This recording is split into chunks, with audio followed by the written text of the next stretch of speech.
मनुष्य जीवन में सुख शांति प्राप्ति करने के लिए नाना प्रकार के साधन करता रहता है।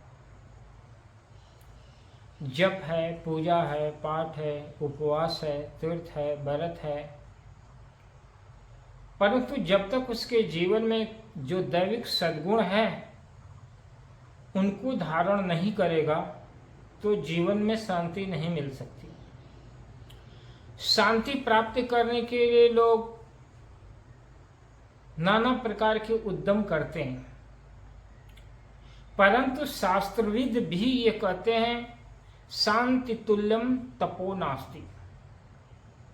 जो कार्य करके आपको शांति की प्राप्ति होती हो,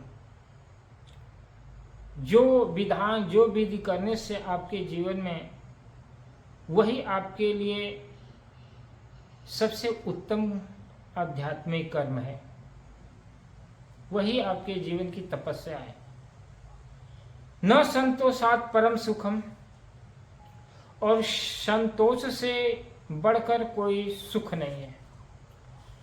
जो आपके पास साधन सुविधा उपलब्ध हैं, उन्हीं साधन सुविधाओं में आप संतोष धारण किए हैं, तो ये सबसे बड़ा उत्तम सुख है। राग ही दुख का कारण है, और जो व्यक्ति राग का त्याग कर दिया उसका द्वेष अपने आप मिट जाता है और उसके जीवन में त्याग का पदार्पण हो जाता है। अर्थात राग के त्याग करने से द्वेष मिट जाता है, और राग और द्वेष मिट जाने से जीवन में त्याग का समावेश हो जाता है। अर्थात उस व्यक्ति के जीवन में त्याग का अभ्युदय हो जाता है, त्याग हो जाता है। अर्थात दूसरे शब्दावली में कह सकते हैं त्याग का अभिप्राय हो जाता है वैराग्य से। तो जीवन में दो ही सुख के साधन हैं, एक तो जीवन में ज्ञान को उपलब्ध हो जाए, और दूसरा उस ज्ञान को अपने जीवन में कार्य व्यवहार में आचरण में लाएं, तो जीवन में वैराग्य की उत्पत्ति हो जाती है। तो जीवन के शांति के लिए दो ही चीज हैं, एक ज्ञान और दूसरा वैराग्य। तो आधुनिक जीवन में मनुष्य वैराग्य के नाम से, त्याग के नाम से तमाम प्रकार के दिग्भ्रांतियों में भटक रहा है। यह सर्वथा सत्य है कि त्याग से पूर्ण शांति प्राप्त होती है। भगवत वचन भी है, गीता में भी कहा गया त्यागच्छन्ति निरंतरम, परंतु त्याग के विषय में बड़े मतभेद है और क्रम भेद भी है। कोई घर को त्याग कर देता है और घर के त्याग करने से शांति का रोना रोता है कि घर का त्याग करके, गृहस्थी का त्याग करने मात्र से जीवन में शांति का जन्म होगा। कोई धर्म त्यागते हैं और एक धर्म को त्याग करके दूसरे धर्म में प्रवेश कर जाते हैं। हिंदू इस्लाम में चले जाते हैं, ईसाई धर्म अपना लेते हैं, यहूदी धर्म अपना लेते हैं, बौद्ध धर्म अपना लेते हैं कि इस धर्म में प्रवेश कर देने से, इस धर्म में को धारण कर लेते हैं तो उससे जीवन में शांति है। यह सब फिजूल बातें हैं। शांति के अभाव में वो उस धर्म को अपनाने के बाद में भी रोते हैं। कोई हिंदू यदि इस्लाम धर्म अपना ले तो वहाँ के जो क्रियाकांड है, जो उपक्रम है, वहाँ जाने के बाद में वो रोना रोता रहता है।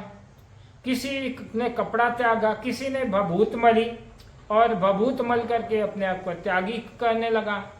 किसी ने अन्न का ही त्याग करके दूध पीता है, कहलाता मैं अन्न का त्यागी हूँ।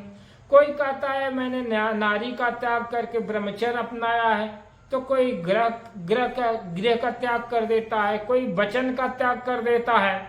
परंतु सभी को अगर देखा जाए तो सभी के सभी शांति के भूखे हैं और शांति नहीं मिली। इसी प्रकार के त्याग से आदमी एक तरह से दंभी हो जाता है, नित्य नई नई चीजें त्याग करता रहता है। कोई सिगरेट त्याग दिया, कोई शराब त्याग दिया और अपने आप को त्यागी मानने लगता है।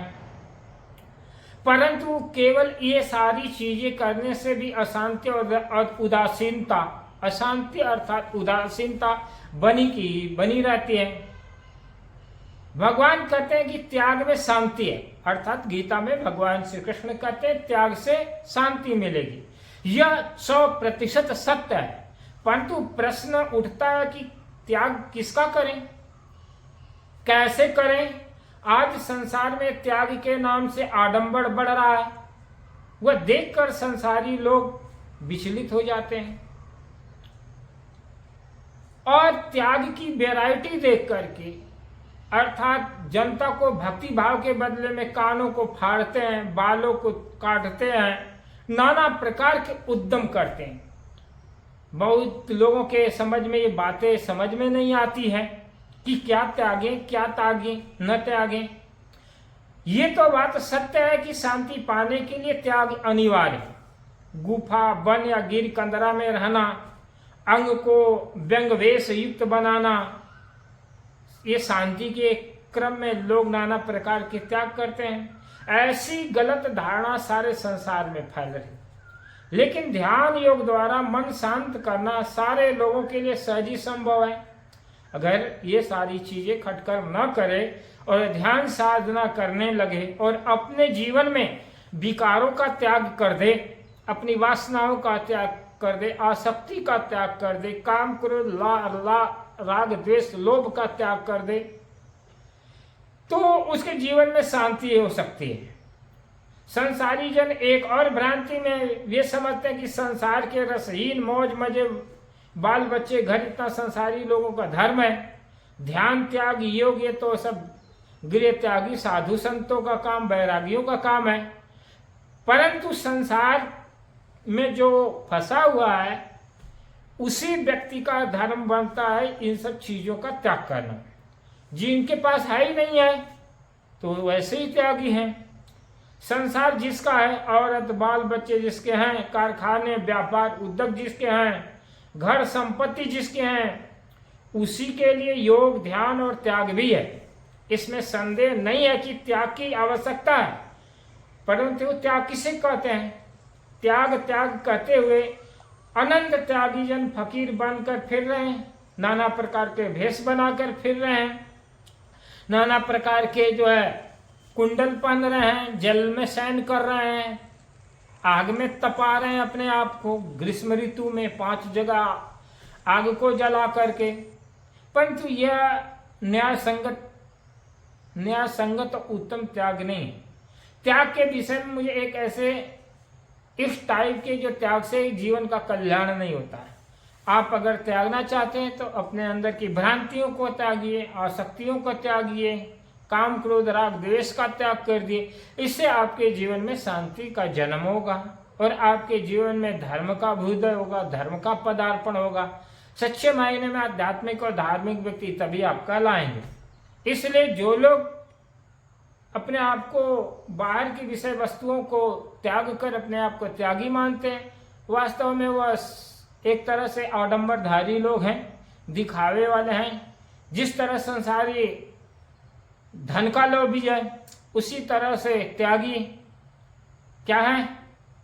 वो यश का लोभी है। अपने मान सम्मान, मान बढ़ाई, पुजाई, भेंट के लिए, दान दक्षिणा के लिए नाना प्रकार के स्वांग रचते हैं, नाना प्रकार की बातें बताते, तमाम प्रकार के भय देते हैं, ग्रह नक्षत्र का भय देते हैं। इस तरह से वे लोग त्याग की गरिमा को धूमिल करते हैं, अर्थात त्याग के नाम पर नाना प्रकार के भेष धारण करते हैं।